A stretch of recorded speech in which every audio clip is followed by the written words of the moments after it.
way to St. George. Yay! Yay! It's always fun to go to St. George. Yes. This time, however, we're going to St. George because there's a layout tour. There is. I'm excited about it. And it's the Color Country is one of the groups. But all the layouts in the St. George area open up in the fall. Yes. They just have what? Like a scavenger hunt, I think sort it's of, or trick-or-treating or something. Yeah. To me it's like a scavenger hunt. See how many you can get in one day. But you get a little map and you just go from house to house, and everybody that's got a layout opens up their layout and you come in and you look at it. Right. And there's some really neat layouts in St. George. St. George, Utah, we're not in the Virgin Islands or wherever the other St. George is. I don't know. We're not in Croatia either. We're at St. George, Utah. This week for the garden railroads. Right. Because there's some really neat garden railroads. In that climate, it makes sense because it almost never snows. Absolutely. It's 112 in the summer, but the rest of the year, there's about 6 weeks when it's really uncomfortable outside. The rest of the year, you can run your garden railroad year round and have fun. So that's why there's so many wonderful garden railroads in St. George. So check this out, the open house of the garden railroads in St. George, Utah. And I had a Bachmann-Shea. I still got a Bachmann-Shea. And I love the detail of the Bachmann-Shea. So we're starting at the railroad of Dick Saunders. I like this one. Oh, you know what I like is this is exactly what we're planning to do at Garage Mahal. Yes. I love a ground level railroad, but they're really hard to work on. You got to get down on hands and knees to do it. I prefer a bench level railroad, but then you just have wood bench work, and what's the point in being outside with not in our area. But this is the best of both worlds. You It create is. these elevated planters. Yes. You can walk right up, you can see what you're doing, you can easily work on it, and it's ground level all at the same time. Exactly. Perfect. Yes. So he has all these buildings with all these funny names. Yeah, the Hannibal butcher shop. Yes. Nah. Oh my. But just really, really fun structures. Some of them are like Pola structures and so on. A lot of them are scratch-built wood structures, I assume, but really neat. Most of the equipment that we see here is all LGB, and he said he prefers that because, well, it runs. Yes. And it runs and it runs and it runs and it never breaks. He's got some Bachmann equipment, but he wasn't running it because he said it was all broken. Oh dear. The basic track plan is a dog bone railroad, aptly named because it's shaped sort of like a dog bone, with loops at both ends and kind of a narrow section through the middle. And again, that facilitates being able to get to things because through the long center section, you can pretty much just walk right up to it, put trains on the track and do maintenance and that sort of thing.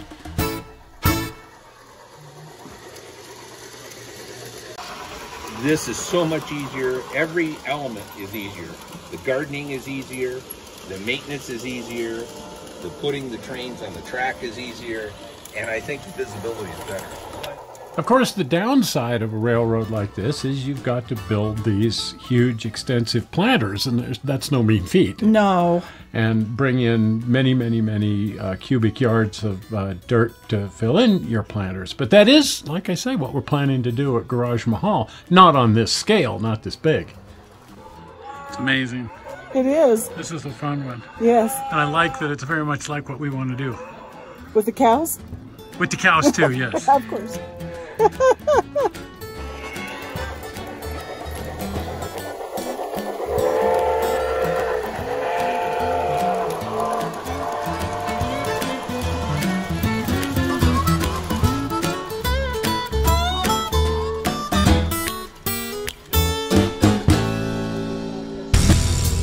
Well, on to the railroad of Peggy and Larry Schneider. Well, this one's just as nice. It's really nice. They've got a really small backyard, but who cares? They've got a huge railroad. They do. It goes everywhere out here, in spite of the fact that the whole backyard is only maybe, what, 25 feet wide? Something like that. Yeah. Not very wide at all.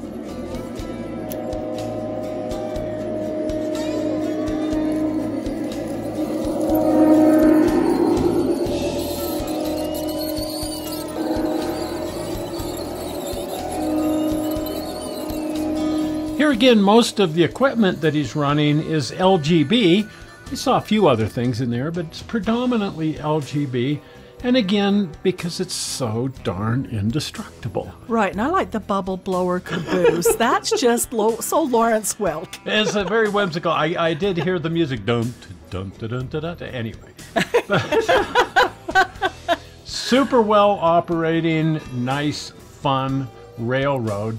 And it looks like they get a kick out of it because they run it all the time. They do. It's just fun. Fun, fun, fun. Now he's running the power through the track, and that requires a lot of amperage. He's got this huge 10 amp air-cooled power supply, and then radio-controlled throttles hooked to that. Planes and automobiles, yeah. Not to mention the chemicals. What in the world is that? What kind of caboose?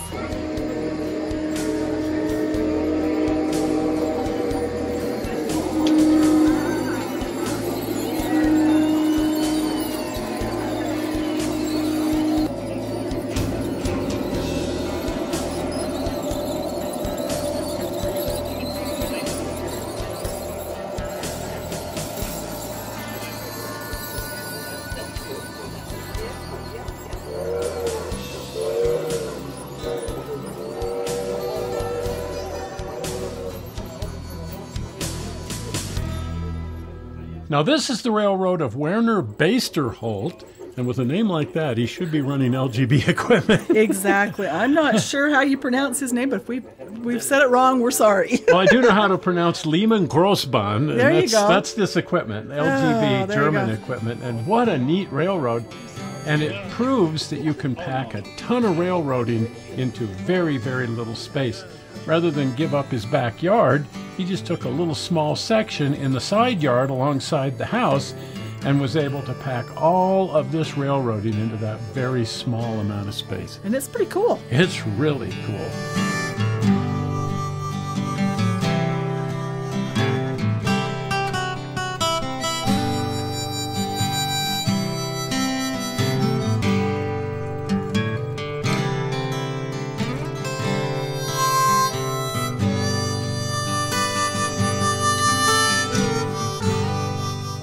Now this is Keith Johnson's monster railroad. That is just huge. It just goes, well, first of all, he's got a very large yard. Right. But then he's got, I would guess, something over 1,000 feet of track here. Oh, easy, easy. And it goes all over the place. He's running Bachmann equipment. And that's the Annie, the 10-wheeler, the Bachmann Annie. We've done a couple of shows on that in the Collector's Attic. Here's a link to that. But runs really well for him out here. And what a fun, huge, huge, massive railroad.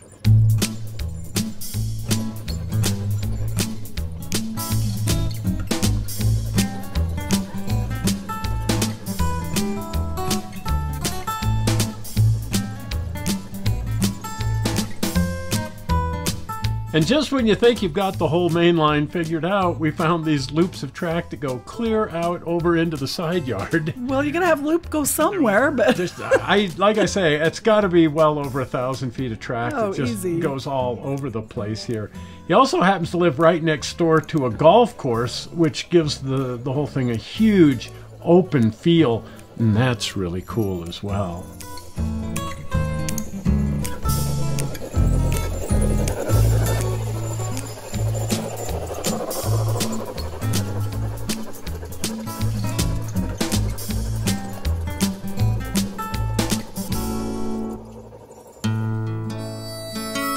And this is the railroad of Tom and Amy Mayer. yes. They've completely given up the backyard to it. Well, you know, what better way to put use to a backyard? Absolutely. And here again, although it's a smaller space, I'll bet he's got, again, over 1,000 feet of track in here. Right. It goes around and around and around, and it comes out here. I think there was a song called that. Yeah. Absolutely. Now, impressively, he's running the Bachmann C19, one of the newest Bachmann Spectrum engines, and boy, what a spectacular locomotive that is. And there's a mixture of equipment, including LGB again.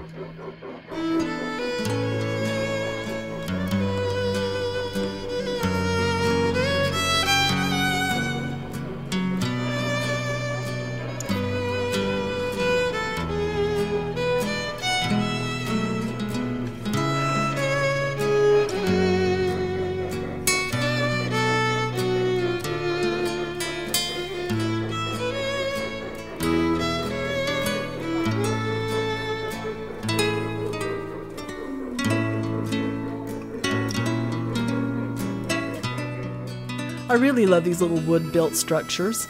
They turned out so cool. Quite a few of them around the railroad as well. And check this out. What a clever idea. The individual locomotives all live in these wooden crates that they've built, and those can stand on a shelf, and when they're ready to run one, they can pull it off the shelf, drop it into this keyed section, the rails all line up, and they can just roll the locomotive out and take off and run. That's the best idea I've ever seen. Don't have to get down on your knees, just roll the thing out, take off and run it.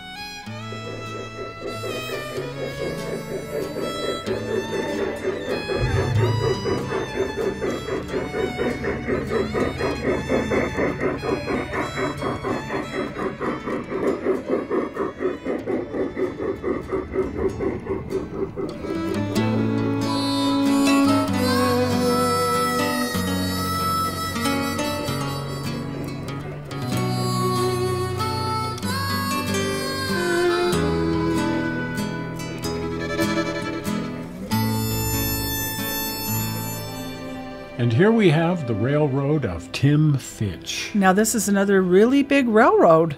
I'll bet this is more like 2,000 feet of track. Oh, easy. And all open space, views clear out into Warner Valley, all the way up to the cliffs of Zion. Right. And plenty of space here for people to interact with the railroad. And then on top of that, just a massive, massive railroad. He can run several trains at one time. There were 3 running at this point, and a real interesting mixture of equipment. Here again, the Bachmann C-19. I know, I love that one. That's one of my favorite locomotives of all time. And he had that going around with the other 2 trains, but a lot of other trains held in reserve that he could bring out later. I like the way that he's utilized space around his railroad to accommodate a lot of guests. Yeah, I don't know, there were like 40 people. Oh, easy, Yeah. easy. And everybody could move around easily and see the railroad and interact with the railroad. A lot of railroads are so crowded that they're very difficult to see.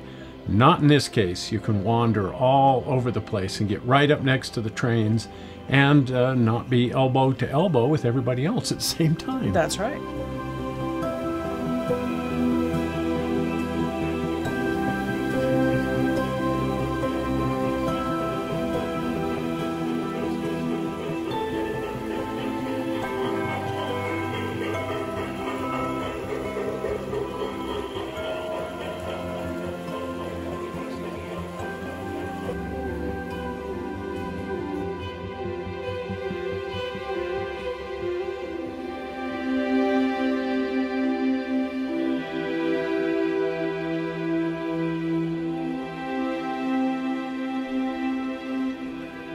A lot of his locomotives are over here on these shelves, and he can bring those out to run when he wants to. Look at that, a big boy. It is. I love it. An Accucraft Brass Big Boy, 4017. Oh my heck. I've seen pictures.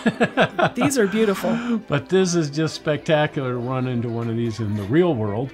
And then a lot of other equipment here. This is the LGB Sumter Valley Malley. Articulated, really, not Malley, and a piece of Bachmann equipment, and I think this is the Aristo Mikado and a Bachmann Mogul. Check that out. Look at that. A little bit of everything.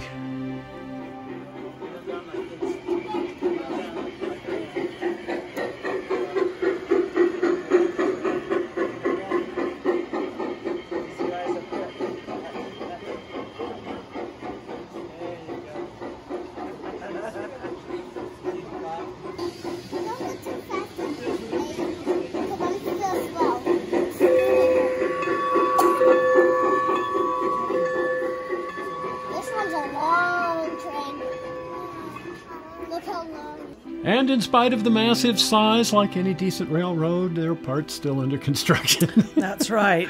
A whole section over here under construction.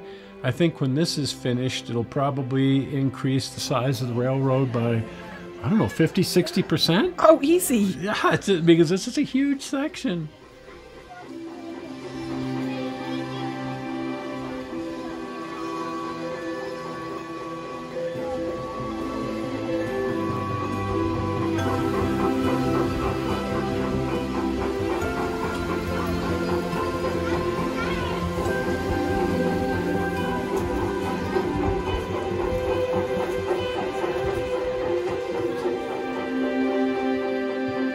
really want to get our Garden Railroad going. I do too now. I mean, we're getting there, but after seeing some of those, ooh. Well, the neat thing is I've been sort of thinking, well, my last Garden Railroad failed on a certain levels. It was a little too hard to maintain and whatnot. Because of the levels? Because of the levels. Well, now we've seen some stuff that's very inspiring. Yes. And it's like, ooh, do it like that person did. Ooh, do this. Ooh, I want to do it that way. And you even bought a structure. Yeah, while we were at the show, I saw something. So we just found it on eBay and away we went. So we're really looking forward to getting our own Garden Railroad. Exactly. Up and going. But there's some neat Garden Railroads there in St. George. Oh, man. That was fun. It was. Well, if you haven't been over to the channel, pop over to the channel. And if you're not a subscriber, please subscribe. Yes. And the easy way to get to the channel and to subscribe is with the blue button. Yes. Are we ready? Sign that big blue button right there. Well, we're not sure how you found this movie on the internet. We hope you didn't find it boring. And we will see you here on Tuesday with the Collector Show. Yes. Bye-bye. Bye-bye.